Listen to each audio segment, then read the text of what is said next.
직장에서 나보다 훨씬 어린 직원에게까지 꼬박꼬박 존댓말을 쓰는 사람을 본 적이 있습니까? 그 장면을 처음 마주하면 많은 이들이 이렇게 생각합니다. 왜 저렇게까지 하지?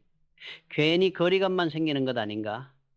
혹은 지나치게 유난을 떠는 사람처럼 보이기도 합니다. 그러나 저는 단호하게 말합니다. 바로 그 순간이야말로 그 사람의 진짜 수준이 가장 정확하게 드러나는 장면이라고 말입니다. 우리는 대부분 위에 있는 사람 앞에서는 말을 고르고 태도를 다듬습니다.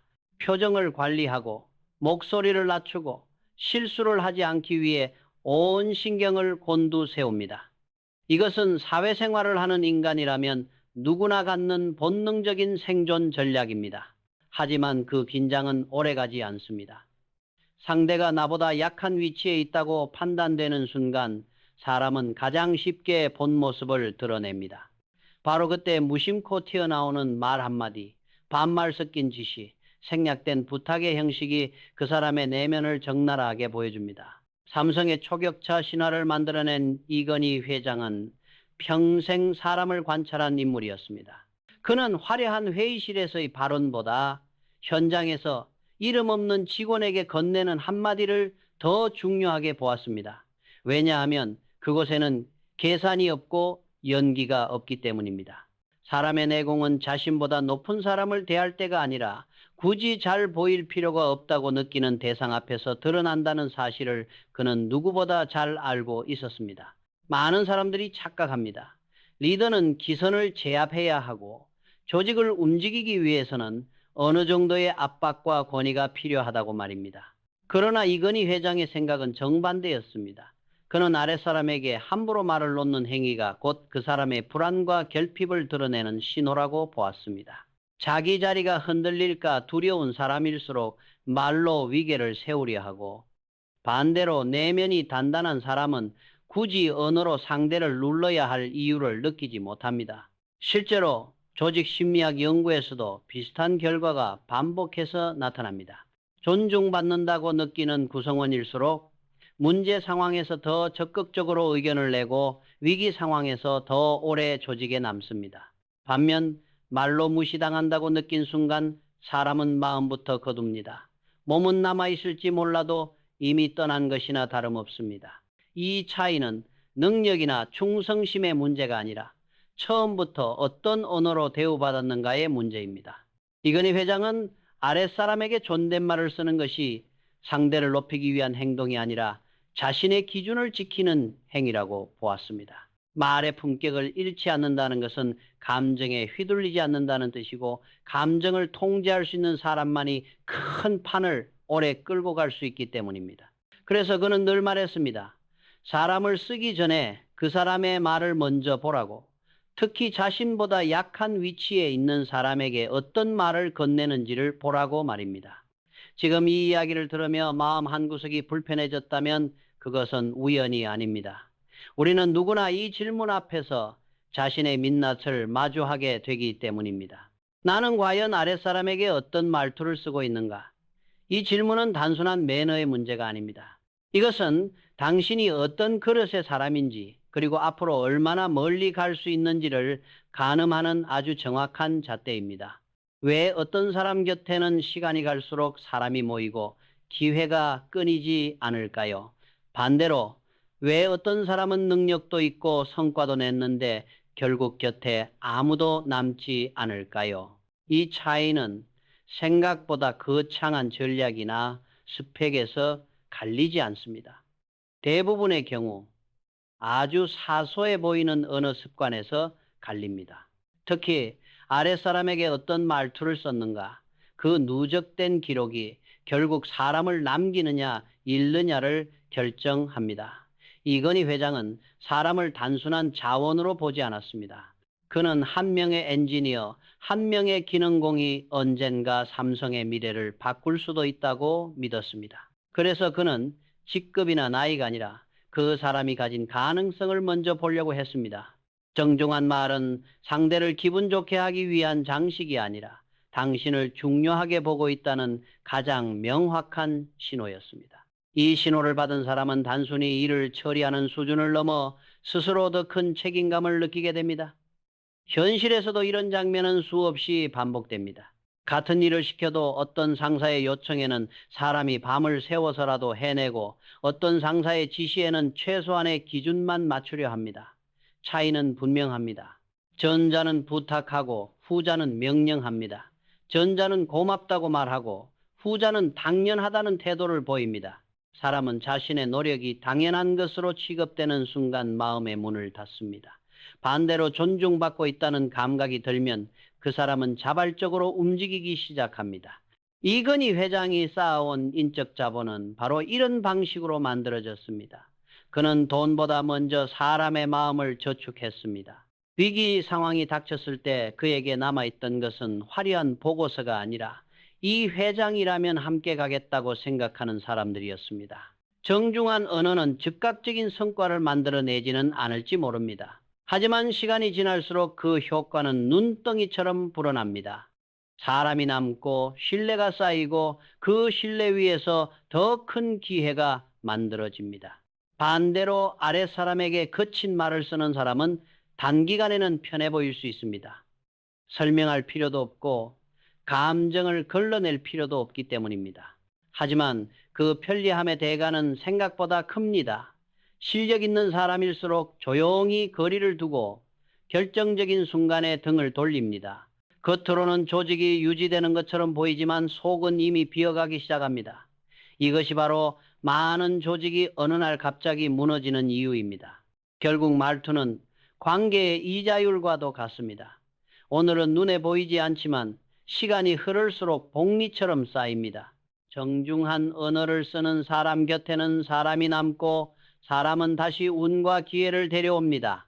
이건희 회장은 이 단순하지만 잔인한 구조를 누구보다 정확하게 꿰뚫고 있었습니다.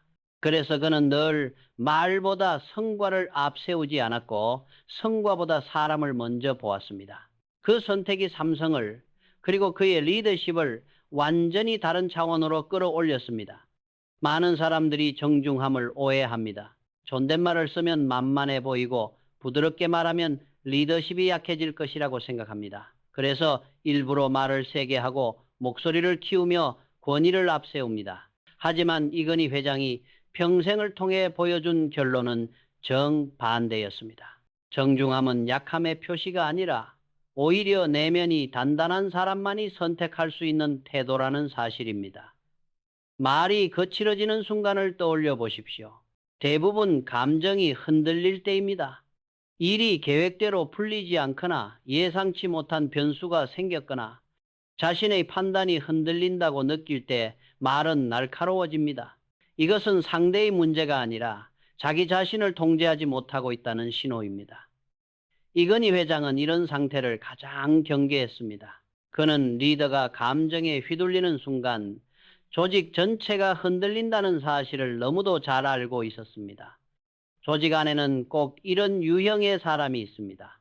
윗사람 앞에서는 지나치게 공손하고 보고도 깔끔하게 잘합니다. 처음에는 능력 있어 보이고 빠르게 인정받습니다. 하지만 자신보다 직급이 낮거나 나이가 어린 사람 앞에 서는 순간 말투가 바뀝니다. 부탁은 사라지고 명령만 남습니다. 설명은 줄어들고 결과만 요구합니다. 이건희 회장은 이런 사람들을 가장 위험한 유형이라고 보았습니다. 그들의 언어는 조직을 빠르게 쉽게 만들기 때문입니다. 말로 위계를 세우는 리더 아래에서는 침묵이 늘어납니다. 사람들은 의견을 숨기고 문제를 발견해도 말하지 않습니다. 괜히 나섰다가 불편해질까 두렵기 때문입니다. 이렇게 되면 조직은 겉으로는 돌아가는 것처럼 보여도 실제로는 생각하지 않는 집단이 됩니다. 이건희 회장이 두려워했던 것도 바로 이것이었습니다. 기술이 아니라 소통이 막힌 조직의 미래였습니다. 반대로 자기 자신을 깊이 믿는 사람은 말을 날카롭게 할 필요가 없습니다. 직함을 들먹이지 않아도 나이를 강조하지 않아도 자신의 자리가 흔들리지 않는다는 것을 알기 때문입니다. 그래서 오히려 더 차분해지고 더 정중해집니다. 이것이 진짜 멘탈갑의 모습입니다. 소리를 지르지 않아도 사람을 움직이고 압박하지 않아도 결과를 만들어내는 힘은 바로 여기에서 나옵니다. 정중한 언어는 상대를 위한 배려이기 이전에 자기 자신을 무너지지 않게 지키는 방어선입니다. 말을 고르는 순간 감정은 한번 걸러지고 생각은 정리됩니다.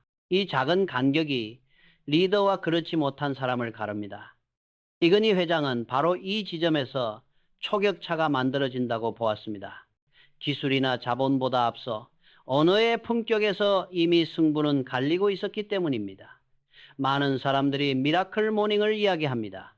새벽에 일어나 책을 읽고 운동을 하고 하루의 목표를 적는 시간을 성공의 공식처럼 여깁니다. 하지만 이건희 회장이 보냈던 새벽은 우리가 흔히 상상하는 자기계발 루틴과는 전혀 달랐습니다.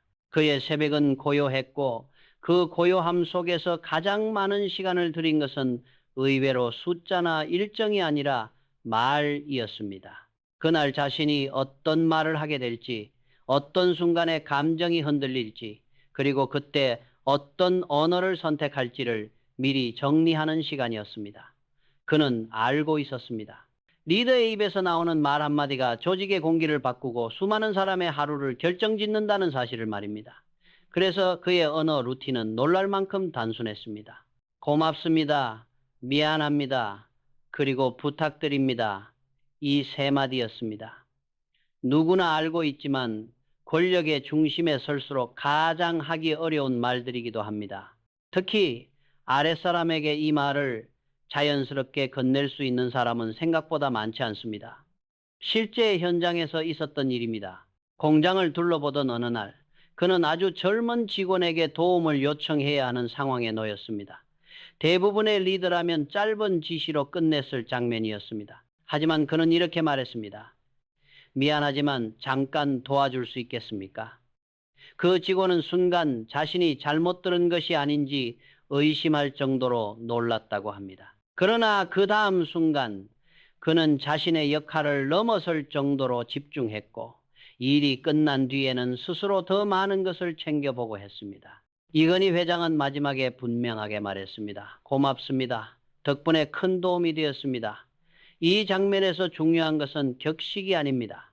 상대의 시간을 쓰게 했고 몸을 움직이게 했다는 사실을 당연하지 않다고 인정한 태도입니다. 많은 사람들은 윗사람이니까, 상사니까 굳이 고맙다는 말을 하지 않아도 된다고 생각합니다. 하지만 그 말을 생략하는 순간 상대는 자신이 단순히 소모되는 존재라고 느끼기 시작합니다. 이건희 회장은 바로 이 지점을 누구보다 예민하게 경계했습니다. 그는 젊은 세대에 대해 이렇게 말했습니다.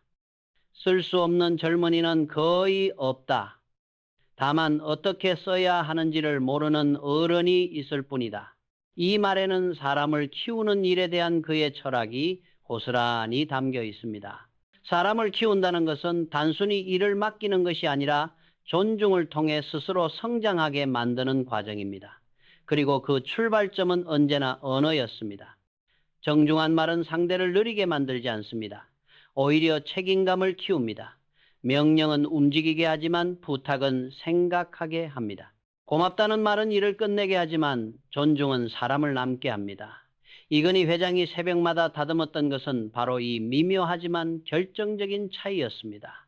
그는 하루를 시작하기 전에 이미 알고 있었습니다. 오늘 자신이 어떤 말을 선택하느냐에 따라 내일의 삼성은 전혀 다른 모습이 될 수 있다는 사실을 말입니다.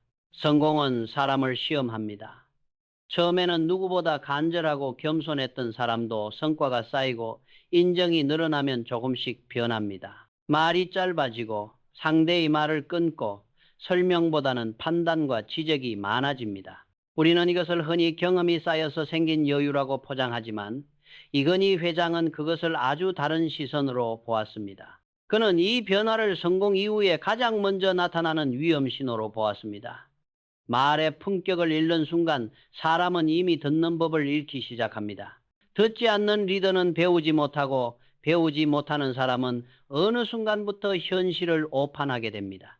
이건희 회장이 삼성이 세계 정상에 올랐을 때조차 끊임없이 위기를 외쳤던 이유도 여기에 있습니다.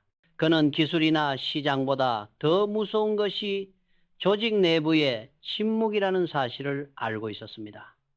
리더의 말이 거칠어질수록 현장의 목소리는 점점 사라집니다. 실제로 많은 조직이 이 과정으로 무너집니다. 처음에는 효율을 이유로 말을 줄이고 다음에는 권위를 이유로 언어를 단순화합니다. 그러다 보면 결국 남는 것은 예스맨들 뿐입니다. 쓴소리를 할 수 있는 사람은 조용히 떠나고 달콤한 말만 하는 사람만 남습니다. 정보는 왜곡되고 문제는 늦게 발견되며 위기는 갑자기 터진 것처럼 보입니다. 하지만 그 씨앗은 이미 오래전에 말의 변화 속에 심어져 있었습니다. 이건희 회장은 분명하게 말했습니다. 아랫사람에게 쓰는 정중한 말은 상대를 위한 배려가 아니라 자신의 성공을 지키기 위한 가장 현실적인 전략이라고 말입니다. 무례함은 운을 밀어내고 정중함은 운을 끌어당깁니다. 이것은 도덕의 문제가 아니라 냉혹한 비즈니스의 원리입니다. 사람은 자신을 존중하는 사람을 위해 움직이고 그런 사람들이 모인 조직은 위기 앞에서도 쉽게 무너지지 않습니다. 당신이 지금 어떤 위치에 있든 앞으로 더 높은 곳을 향해 가고 있다면 이 기준 하나만은 꼭 붙잡으십시오. 가장 약한 위치에 있는 사람에게일수록 말을 더 정성스럽게 고르십시오. 바쁠수록 말을 줄이고 감정이 치밀수록 한 박자 늦추십시오. 고맙습니다. 미안합니다. 부탁드립니다. 이 세 마디면 충분합니다. 이 말들은 언젠가 당신이 위기에 처했을 때 전혀 예상하지 못한 모습으로 돌아와 당신을 지켜줄 사람을 만들어줄 것입니다. 돈의 주인이 되고 싶다면 먼저 자기 말의 주인이 되어야 합니다. 정제되지 않은 언어를 쏟아내는 순간 당신이 쌓아온 내공은 무너집니다.